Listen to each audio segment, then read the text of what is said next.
बेरळा ग्राम, तालुका चिखली, जिल्हा बुलढाणा येथील हे ग्रामस्थांचं विठ्ठल आणि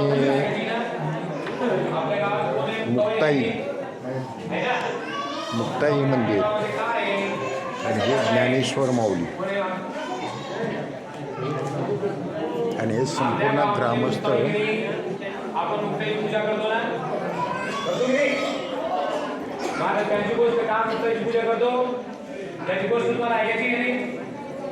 प्रोत्साहनचा कार्यक्रम आहे इथं.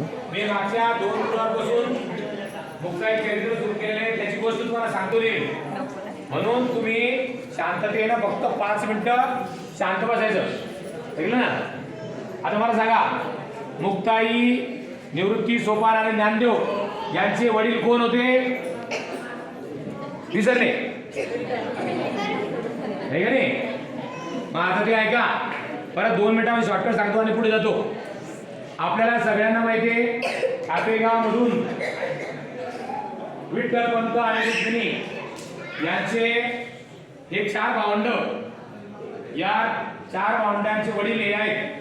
तर आतापर्यंत आपण इथपर्यंत आलोय की विठ्ठल पंत आणि रुक्मिणी, विठ्ठल पंत संन्यास घेऊन आले आणि त्यांना हे 4 मुलं झाली.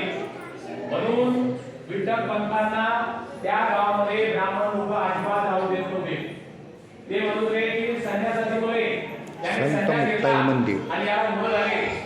म्हणून तुम्ही आणि हे संपूर्ण ग्रामस्थ आमचा हा प्रोत्साहित प्रवचनाचा कार्यक्रम असतो. दुसऱ्या गावामध्ये सुद्धा ते जाऊन राहायला लागले, भीक मागायला लागले, तरी सुद्धा दुसऱ्या गावात सुद्धा त्यांना अजिबात जाऊ देत नव्हते. शेवटी कंटाळून विठ्ठल पंत आणि रुक्मिणी यांनी नदीमध्ये जाऊन समाधी घेतली, म्हणजे आत्मसमर्पण करून टाकलं. तेव्हा मुक्ताबाई फक्त 4 वर्षाच्या होत्या. बाकीचे भावंड त्यांच्यापेक्षा मोठे होते.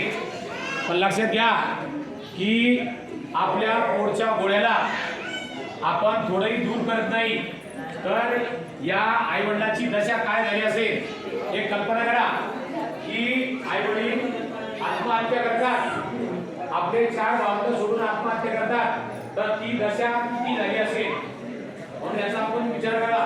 त्यानंतर मुक्ताई फक्त 4 वर्षाच्या होत्या आणि तेव्हापासून यांना गावामध्ये कोणी विद्युत पूर्ण ग्रामस्थ आणि हे मंदिर 4 भावंडांनी साथ सोडली नाही.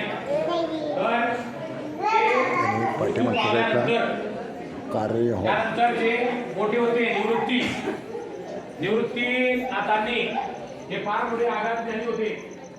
निवृत्तीनाथ मुक्ताबाईंना गुरु केले. हे मोठं त्यांचं सांस्कृतिक भवन ग्रामस्थांच्या मार्फत बांधलेलं आहे आणि तिकडे एक मंदिर आहे. ते असं हे ह्या गावचं वैभव. जे निवृत्ती महाराज म्हणतात, मुक्ताई मला मांडे खायची इच्छा आहे, मांडे.